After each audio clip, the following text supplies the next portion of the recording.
Welcome back. So tonight we're trying to grasp the 24 economy, I don't call it strategy or program and projects. So I calibrated this transformation strategy. Transformation strategy. So I figured there are a number of pillars, some principles, many programs, and many more projects. Is that how to look at it?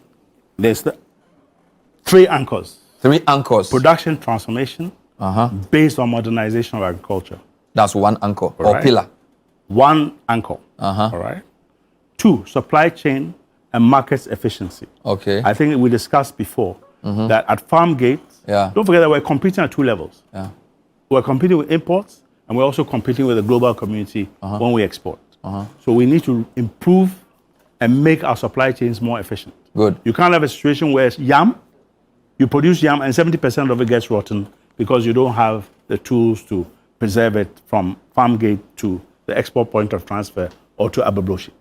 So you need to resolve that, okay? So supply chain is the second. Yes, because if you look at the global average, the logistical cost component of products at markets is 15%. In Ghana, 60%. So it really, after farm gate, you're uncompetitive. Yeah. So we need to resolve that. Okay. And then human capital development. The world is moving to a digital economy. Okay. And we want our people to be basically digitally fluent, able to work with digital technology, invest in digital technology, and also mindset.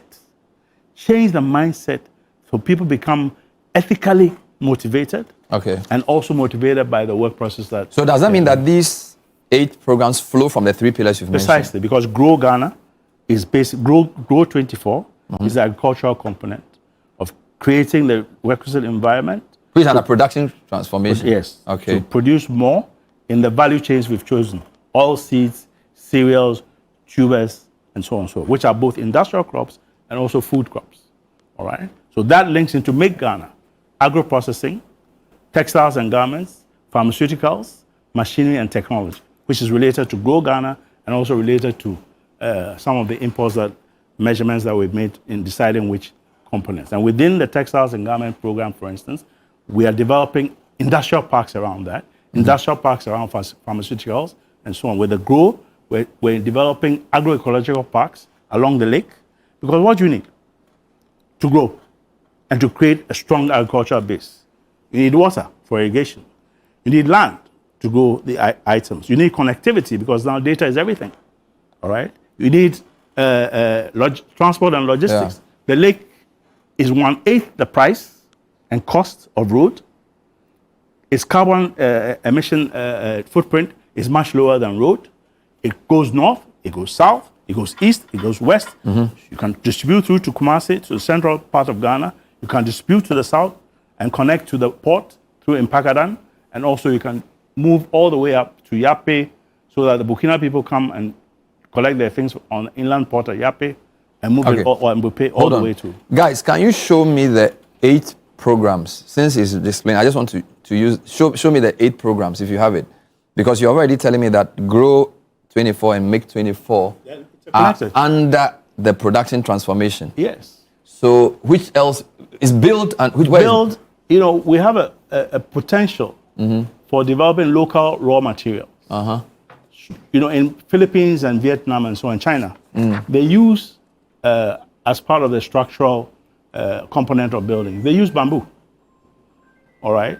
They use different types of composites to support cement in building and making it cheaper and achieve better ventilation and structural integrity. So build is part of that, and we're working with BRI and the industry. Before you get there, so Grow, you mentioned the specific products. Under Make, do you have specific products? Pharmaceuticals. Yes. Textiles and garments. Okay. All right. Machinery and technology. All right. Food and beverages are the main anchors. Those are the 4 things you want to... And they're all interconnected. So this under manufacturing industrialization. Yes. And then medicinal plants. Still under Make. Yes, because you have a $260 billion medicinal plant and food supplements. Have you seen the lady who has developed, using a Ghanaian herb, a potential cure using nanotechnology? She's a Ghanaian, for epilepsy. Is it? Which have global consequences for everybody. I'll send it to you. All right? There are people making hundreds of millions of dollars on the African continent using capital O2, importing capital O2 Professor Duncan, who produces cars, it's a huge market. So we need to develop that. And of course, we have the pharmacopoeia and we have the institute in Ekropong. So that's under make. Make. And then build is what? The infrastructure component.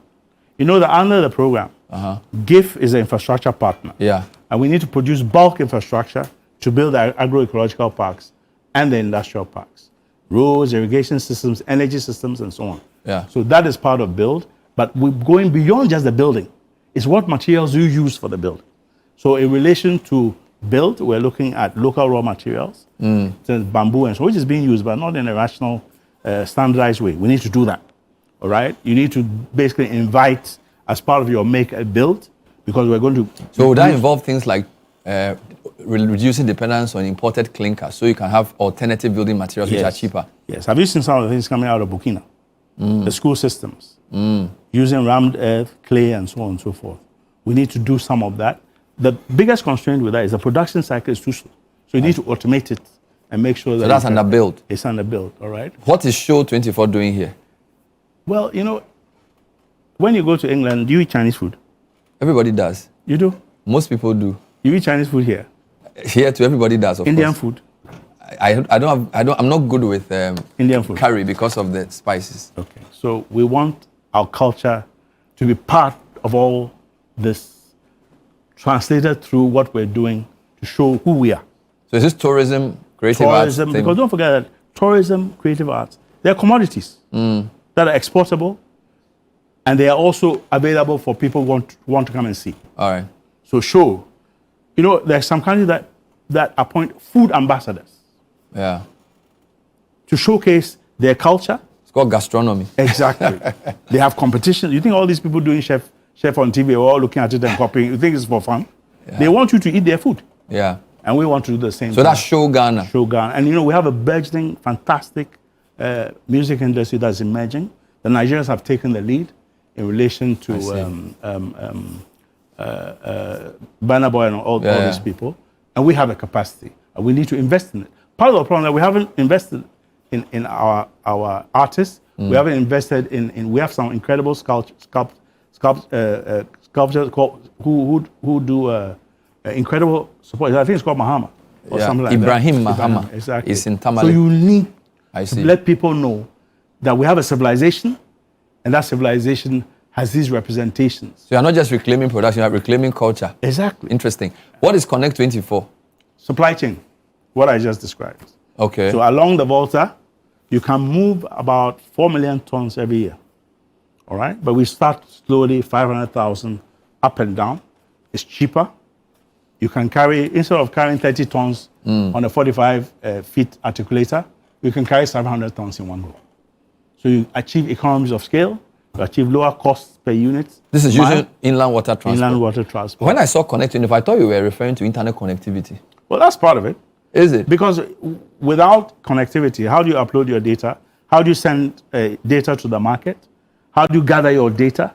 So connectivity is very much part of it. But the physical side is the inland water transport system that we've structured in such a way that GIF will create an SPV, achieve concessions, a concession agreement with VRA, which is in charge of the lake, and make sure that that concession agreement is done in such a way that the SPVs also become commercial through viability gap support from government as a one-off, and then you get investors to invest. There's so many people who want to do the lake. I'm sure you know that. So you deal with the lake transport, you upgrade the ports, you upgrade the route systems, you make sure that the navigation charts are in order, and basically you have a vibrant inland waterway. So you're saying that Can I just finish? Just let me understand. If I'm exporting or transporting stuff to Burkina Faso, before your program, I would have driven in an articulated truck, possibly to Kumasi. Yes. Your point is that it will get to the Volta Lake. How will it get to the lake? The railway line in Pakara. But we just have the line. We don't have anybody running it yet. Because you don't have the demand. So one of the things you have to do is basically agree on the operatorship, agree on the interconnect. I think there's a short 34-kilometer, which the private sector is willing to invest. To finish? Yes, to connect it straight to the lake ports.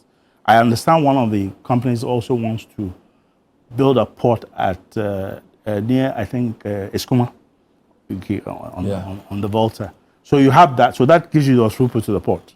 It also gives you your throughput from the port to the north, to all the... so rail to Mpakadan to Asikuma, water to Tamale, yes, and or offtake, Buipe or wherever, yes, and then to road to Burkina. But one day, if you're very successful, you can channel the Volta all the way to Burkina. We haven't spoken about money yet. So because of time, you've explained at least 5. There it is. Yes. So you keep saying private sector. Yes. But you also mentioned GIF. So just explain the difference between what government money will do and what private money will do. So let me explain. Yeah. GIF has to provide irrigation, energy, using solar as base load, biogas, and the grid itself. So you have a 3-component energy mix. All right? That's one of the SPVs. To provide bulk infrastructure. Infrastructure by itself is not necessarily commercially profitable. But if you have a viability gap supported from government, a one-time off, then GIF can then provide that gap that makes the projects commercially viable, and therefore can invite private sector people who would then benefit from the economic rent arising from providing this infrastructure. Don't forget, if you do irrigation, people pay for the water use. So you must calibrate a water use system that makes it possible to achieve the requisite returns within a framework of fair pricing, and also ensuring that the products that are going to be used, who are going to use water, are basically also competitive at the end of the day. You have energy systems. We're doing captive power. So Bernard, if you're an investor, you can come and say, look, you're doing an Abledu, agroecological zone. You need 5 megawatts of power. I want to establish a 5 megawatt solar plant, microgrid system, and supply you, and I'll charge you X amount of cents per kilowatt hour. In our regime and analysis, it's possible to do that kind of work. We're using solar and biogas and the grid together at 5 cents per kilowatt hour to 7 cents per kilowatt on average, which is dramatically lower than what the electricity company is providing right now. I think they're somewhere around 15, 16 cents per. Because don't forget, power and energy cost is a major cost component that has driven people away. So you've explained that, but the cost of money. So I kind of get what you say. So you need viability gap funding to finance the SPVs for the infrastructure. All right?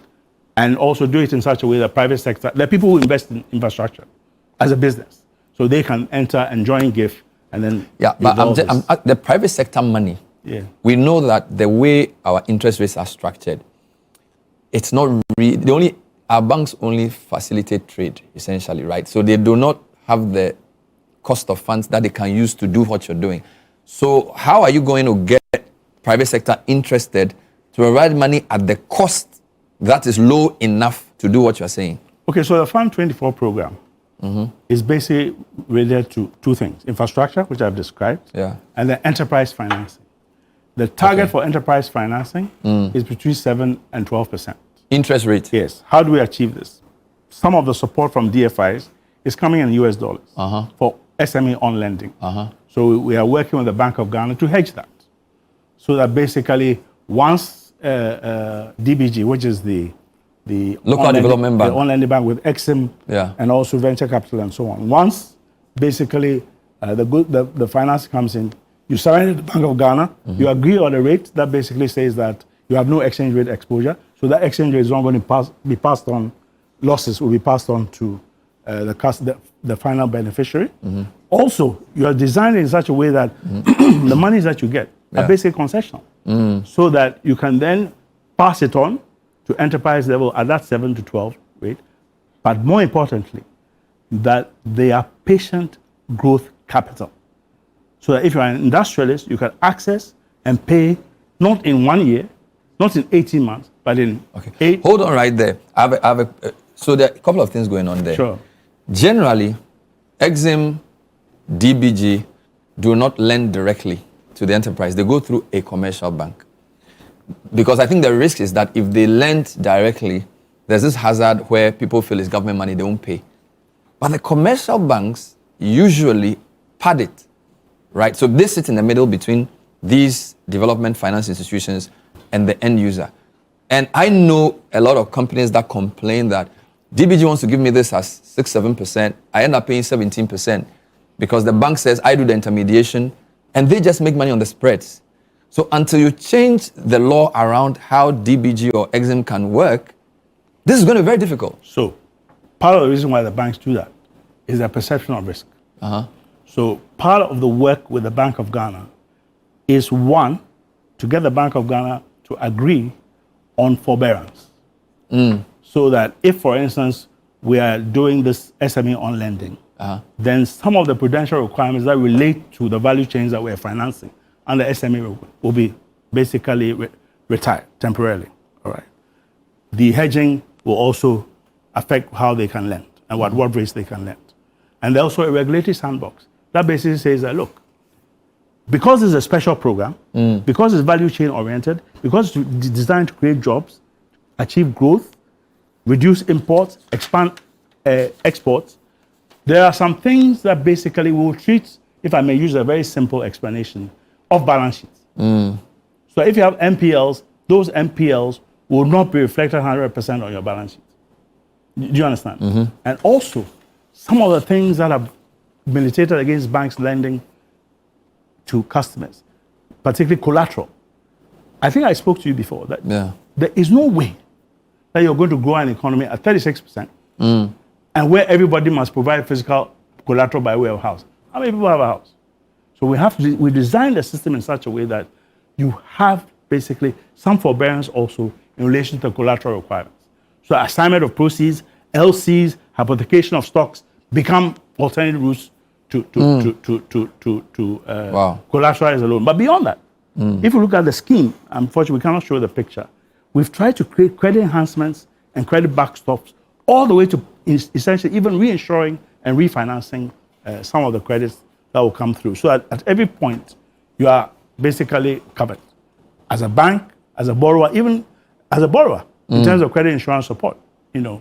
So the system is integrated, it has integrity, and it's ultimately designed to attract investors if you decide to securitize those loans, your SME loans, and list it on the exchange. So it's a bit complicated, but it is designed clearly to achieve an integral whole where we change the paradigm of financing to long-term patient growth, low interest loans, less hard asset collateralization, and more, soft collateralization. We'll take a break. We have two more to touch on, Aspire and Go. There's also questions around, we've seen this before, right? Some will say, we've had development authorities at the MPP. We've had other development attempts in the past. What makes this different? Stay with us.